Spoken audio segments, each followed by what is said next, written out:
시니어 봄봄입니다. 시니어분들의 마음속에 봄 기운이 스며드세요.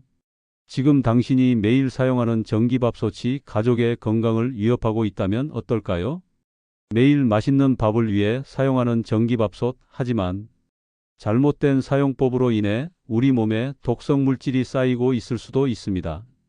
심지어 암을 유발할 수 있는 환경 호르몬까지 방출되고 있다는 사실을 알고 계셨나요? 오늘 이 영상을 끝까지 보시면 전기밥솥에 숨겨진 위험성과 올바른 사용법을 완전히 파악하실 수 있습니다. 특히 코팅이 벗겨진 밥솥을 계속 사용하고 있다면 지금 당장 확인해 보세요. 그리고 전기밥솥에서 나오는 강력한 전자파의 실체와 상상도 못한 불청객에 대한 충격적인 진실까지 모두 공개합니다. 이 정보를 모르고 계속 사용한다면 우리 가족의 건강에 돌이킬 수 없는 결과를 가져올 수 있습니다. 지금 바로 시작하겠습니다. 첫 번째 충격 진실, 코팅 벗겨진 밥솥은 독성 물질 제조기입니다. 여러분 혹시 밥솥 안에서 직접 쌀을 씻고 계시나요? 만약 그렇다면 지금 당장 멈춰야 합니다. 왜냐하면 이것이 우리 건강을 해치는 가장 직접적인 원인이 되기 때문입니다. 전기밥솥 내부는 밥이 눌어붙지 않도록 특수 코팅이 되어 있습니다. 이 코팅 재료로는 주로 테프론이라고 불리는 플루오르 수지나 세라믹이 사용되는데, 문제는 이 코팅이 손상되면서 시작됩니다.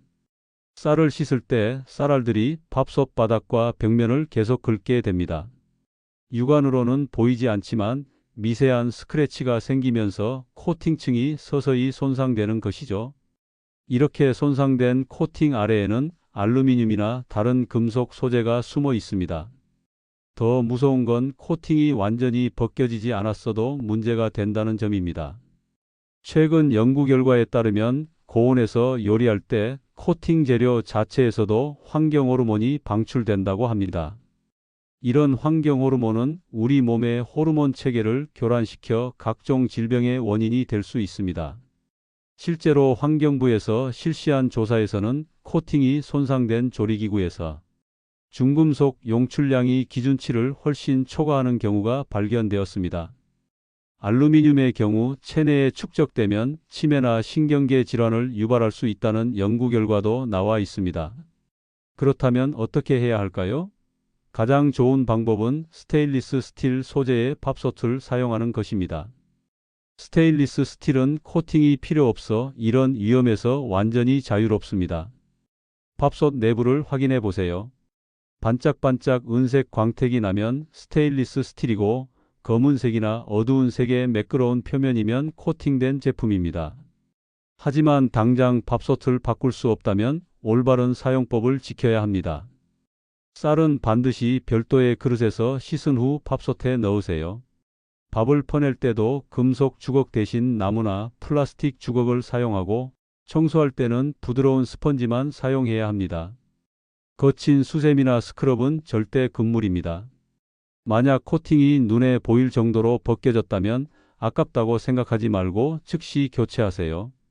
건강을 생각하면 결코 아까운 선택이 아닙니다. 혹시 주변에 아직도 낡은 밥솥을 사용하고 계시는 분들이 있다면 이 영상을 꼭 공유해 주세요. 함께 건강을 지켜나갈 수 있을 거예요. 두 번째로 알려드릴 내용은 전기밥솥에서 발생하는 전자파에 관한 이야기입니다. 여러분은 전자레인지 돌릴 때는 멀리 떨어져 있으면서도 전기밥솥은 바로 옆에서 아무렇지 않게 사용하고 계시지 않나요? 충격적인 사실을 하나 알려드리겠습니다. 전기밥솥이 작동할 때 발생하는 전자파는 일반 가전제품보다 무려 5배나 높습니다. 특히 요즘 인기가 높은 압력 밥솥이나 고급형 밥솥일수록 더 강한 전자파를 방출합니다. 가장 주의해야 할 것은 인덕션 히팅 방식의 밥솥입니다. 보통 IH 밥솥이라고 부르는 제품들인데, 이런 밥솥은 자기장을 이용해 밥솥 전체를 골고루 가열하는 방식입니다. 그래서 밥맛이 훨씬 좋고 많은 분들이 선호하시죠. 하지만 이 자기장이 문제입니다. 한국전자파학회의 측정 결과에 따르면 IH 밥솥이 대기 상태일 때는 전자파 노출량이 안전기준의 약 3% 수준입니다. 그런데 취사 버튼을 누르고 처음 10분 동안에는 전자파가 안전기준의 25%까지 치솟는다고 합니다. 이게 얼마나 높은 수치인지 비교해 드리면 전자레인지가 작동할 때와 비슷한 수준입니다. 우리가 전자레인지는 위험하다고 생각해서 멀리 떨어져 있으면서도 전기밥솥은 바로 옆에서 아무렇지 않게 사용하고 있었던 거죠. 전자파가 인체에 미치는 영향에 대해서는 여전히 연구가 진행 중이지만 세계보건기구에서는 강한 전자파에 장기간 노출될 경우 건강에 악영향을 미칠 수 있다고 경고하고 있습니다. 특히 임신부나 어린아이들은 더욱 주의해야 한다고 합니다. 그렇다면 어떻게 해야 할까요? 가장 간단한 방법은 거리를 두는 것입니다. 전자파는 거리에 따라 급격히 약해지는 성질이 있어서 1m만 떨어져도 전자파 강도가 크게 줄어듭니다. 취사 버튼을 누르고 나서 처음 10분 동안만이라도 밥솥에서 멀리 떨어져 있으세요. 특히 밥솥을 식탁 바로 옆이나 거실 한가운데 두고 사용하는 분들은 위치를 바꿔보시기 바랍니다. 또한 밥솥 주변에서 장시간 머무르는 것도 피해야 합니다. 밥이 되는 동안 계속 밥솥 옆에 서 있거나 밥솥 바로 옆에서 다른 요리를 하는 것도 좋지 않습니다. 만약 주방이 좁아서 어쩔 수 없다면 적어도 취사 초기 10분만이라도 다른 곳에서 시간을 보내세요. 그리고 어린아이들은 절대 밥솥 근처에서 놀지 않도록 주의시켜 주시기 바랍니다. 이런 간단한 주의만으로도 전자파 노출을 크게 줄일 수 있습니다. 조금 번거롭더라도 우리 가족의 건강을 위해서는 꼭 필요한 조치라고 생각합니다. 이제 세 번째 이야기를 해드려야 하는데 정말 듣기 싫고 생각하기도 싫은 내용입니다. 하지만 우리 건강과 직결되는 문제라서 꼭 말씀드려야겠습니다. 바로 바퀴벌레 이야기입니다. 상상만 해도 소름이 끼치지만 전기밥솥이 바퀴벌레들의 최고 인기 서식지라는 충격적인 사실을 알고 계셨나요? 인터넷 커뮤니티에 밥솥 바퀴벌레라고만 검색해봐도 수많은 피해 사례가 나옵니다.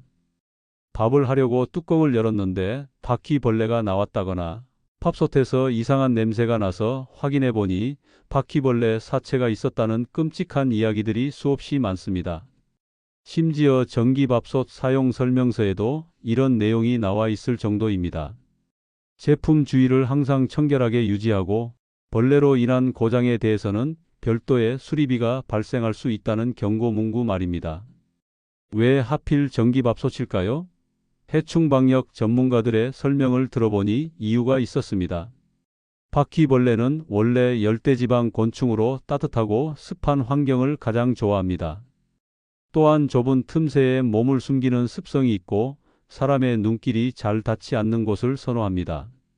전기밥솥은 이런 조건을 모두 만족하는 완벽한 서식지인 셈입니다. 매일 따뜻하고 습기도 적당히 있고 하단 통풍구를 통해 쉽게 들어갈 수 있으니까요. 게다가 밥솥 밑부분은 평소에 청소도 잘 안 하죠. 특히 겨울철에는 더욱 심각합니다.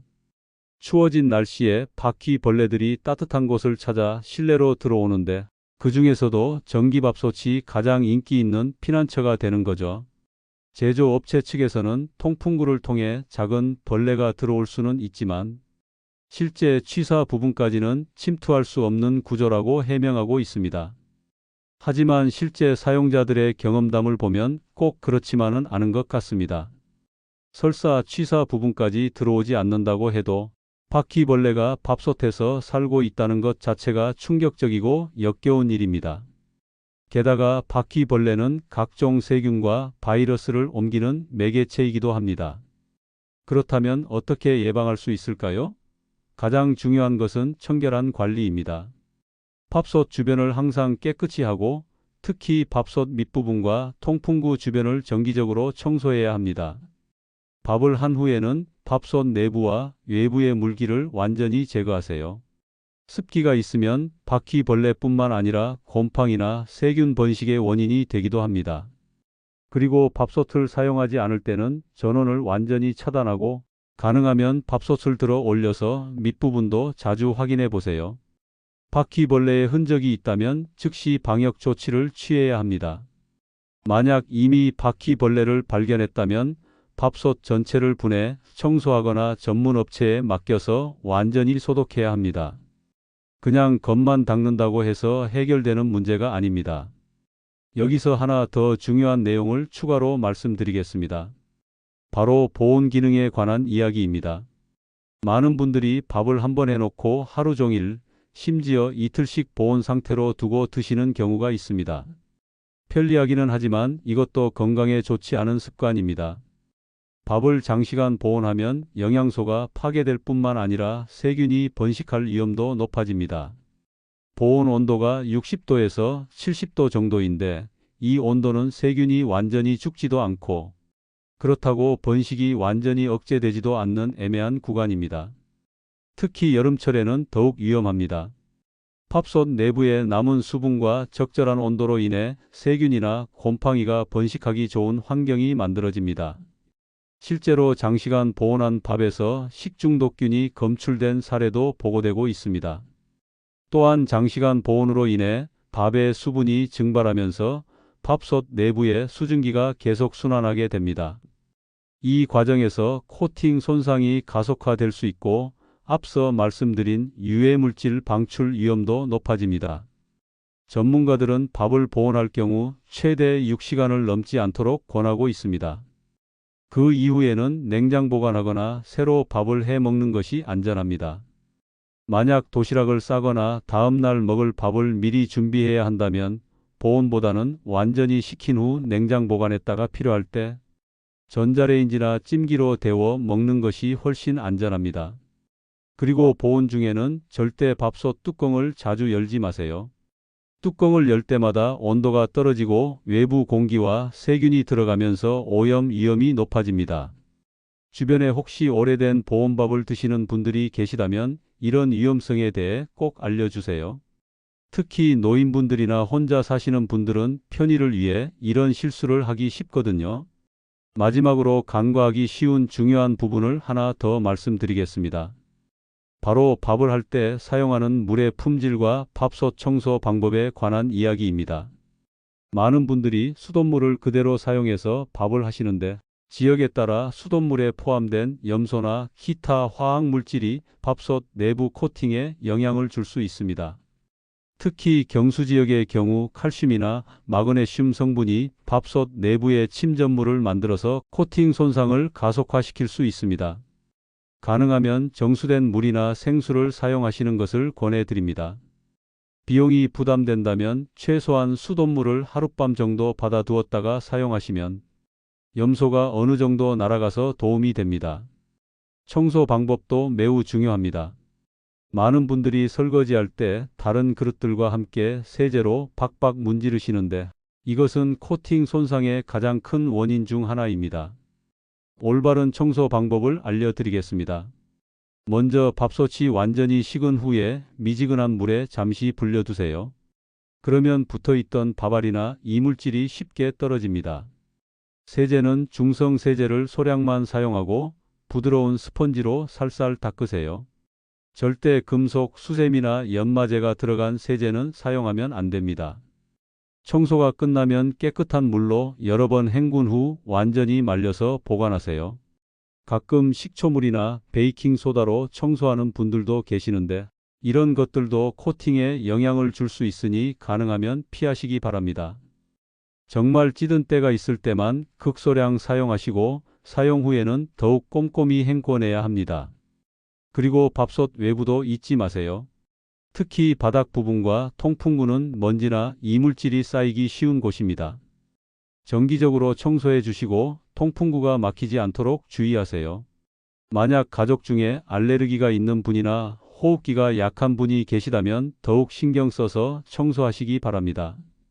밥솥 내부에 쌓인 먼지나 세균이 밥과 함께 섭취되면서 알레르기 반응을 일으킬 수도 있거든요. 지금까지 전기밥솥의 여러 위험성에 대해 말씀드렸는데 그렇다고 해서 너무 걱정하실 필요는 없습니다. 올바른 제품을 선택하고 정확한 사용법을 지키면 충분히 안전하게 사용할 수 있습니다. 새로운 밥솥을 구매하실 때는 몇 가지 기준을 참고하세요. 첫째, 가능하면 스테인리스 스틸 내솥을 선택하세요. 코팅이 없어서 앞서 말씀드린 유해물질 걱정이 없습니다. 둘째, 너무 복잡한 기능보다는 단순하고 견고한 제품을 선택하는 것이 좋습니다. 기능이 많을수록 고장 날 확률도 높아지고 전자파 발생량도 증가할 수 있습니다. 셋째, 인증마크를 꼭 확인하세요. 국가기술표준원의 KC 마크나 전자파 적합성 인증마크가 있는 제품을 선택하시기 바랍니다. 사용할 때는 앞서 말씀드린 내용들을 꼭 기억하세요. 쌀은 별도 그릇에서 씻고 취사 초기에는 거리를 두고 보온은 6시간을 넘기지 마세요. 그리고 정기적인 청소와 점검을 잊지 마시기 바랍니다. 코팅이 벗겨진 흔적이 보이거나 이상한 냄새가 나거나 밥맛이 예전과 달라졌다면 교체를 고려하세요. 아깝다고 생각하지 마시고 건강이 우선이라는 점을 기억하시기 바랍니다. 또한 밥솥 사용 시 환기도 중요합니다. 밥을 할 때 발생하는 수증기와 함께 미세한 유해 물질이 함께 나올 수 있으니 가능하면 환기팬을 돌리거나 창문을 열어두세요. 특히 임신부나 영유아가 있는 가정에서는 더욱 주의가 필요합니다. 아이들은 성인보다 환경 오염 물질에 더 민감하게 반응하니까요.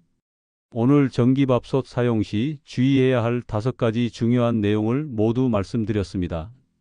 코팅 손상으로 인한 유해물질 방출, 강력한 전자파 노출, 바퀴벌레 서식지 문제, 장시간 보온의 위험성, 그리고 올바른 청소와 관리 방법까지 말이죠.